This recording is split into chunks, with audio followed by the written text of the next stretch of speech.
A familiar Golf Association of Philadelphia figure eased Paul Bucky Erhardt III of Cavaliers Country Club into the amateur scene in the late 1950s. Peg Burnett sort of took me under her wing. But she encouraged me to, when I was 17, she says, you should play in the amateur championship, which I did. And I qualified, and I think I won my first match. And I played a guy, I think it was Richard Stevens, who was a nice player back then. And he promptly beat the hell out of me.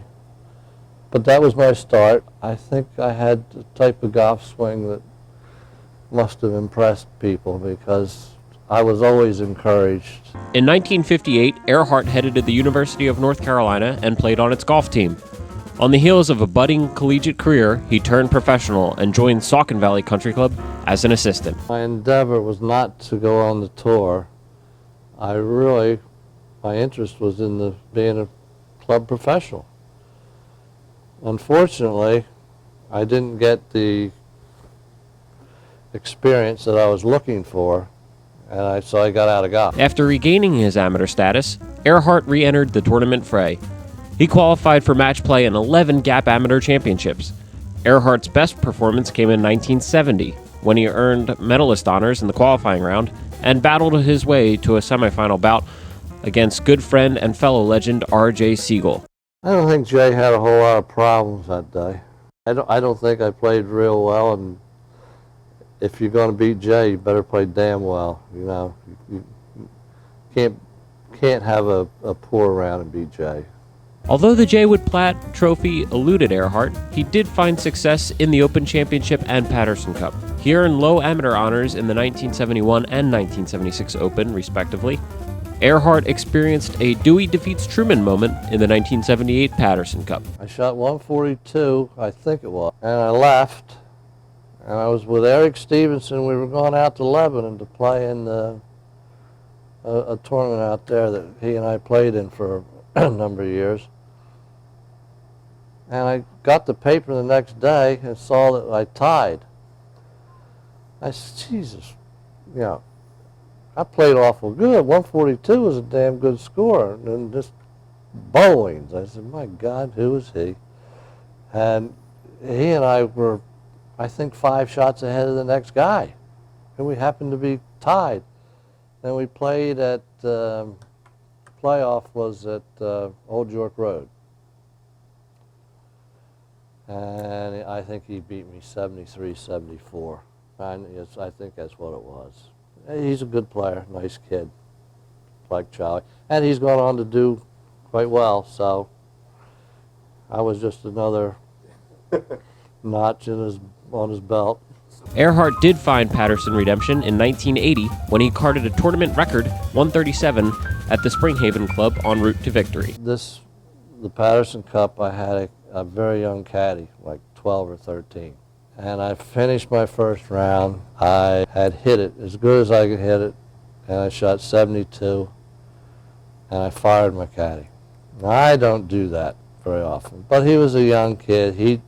I'm concentrating, he's out there and who knows where. I'm sitting there having lunch, and Gene Figure came in, and I told Gene I fired my caddy, and he said, well, I'll caddy for you. I said, no, you don't have to caddy for me. No, he said, I'd love to. So we went out.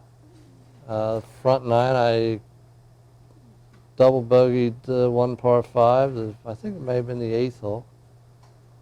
And shot 36 in the back 9. Lo and behold, I shoot 29 and shoot 137. Erhardt successfully defended his title a year later at Green Valley Country Club. Overall, he holds 5 pieces of Gap hardware. Erhardt also won the Silver Cross Award in 1968, 1978, and 1981. Of everything in the Gap, to me, they were the most important wins. I never won the amateur, so maybe I would have felt differently, but Silver Cross to me was like winning the amateur medal play. In addition to his Gap achievements, Erhardt also qualified for 10 USGA championships. The 1990 U.S. Senior Open at Ridgewood Country Club marks one of his fondest golf memories. My feeling when I left, I put the clubs in my trunk, and I was waiting for, what was the guy's name, Tutu or whatever it was on Fantasy Island to say, "Mr. Erhardt, did you have a good time?" That was probably the highlight of my career. I was on the practice tee, and Lowry Mowry came over to me. Now, I go to the practice tee where nobody's going to see you. At least you want to get as far away as possible. You know, I'm not the star. I'm a field filler. I'm out there hitting balls, and he comes over to me. He introduces himself, and he tells me how much he likes the way I swing the golf club. Told me what a wonderful golf swing I had. And how do you think that made me feel? You know, my feet didn't hit the ground that day. Although he carries a convincing amateur career, Erhardt shelved the competitive clubs. He now mentors his 12-year-old grandson and plays recreationally at Cavaliers Country Club. Eventually, you can only go so long. You know, you stretch that rubber band so long and it's going to break eventually. But you play at such a high level for such a long time, it's very difficult to keep the interest and keep the desire and to do what you have to do to stay at that level. And once you've left that level, your history. Can't stomach going out and shooting 80, 81, 82 in a golf tournament. Today, Erhardt stands proud of his accomplishments and treasures his playing career. Did the best I could with the time I had, and I met an awful lot of nice people and have an awful lot of friends. I don't regret a thing. To hear more of Erhardt's golf story, visit the association's YouTube channel at www.youtube.com/gapgolf09.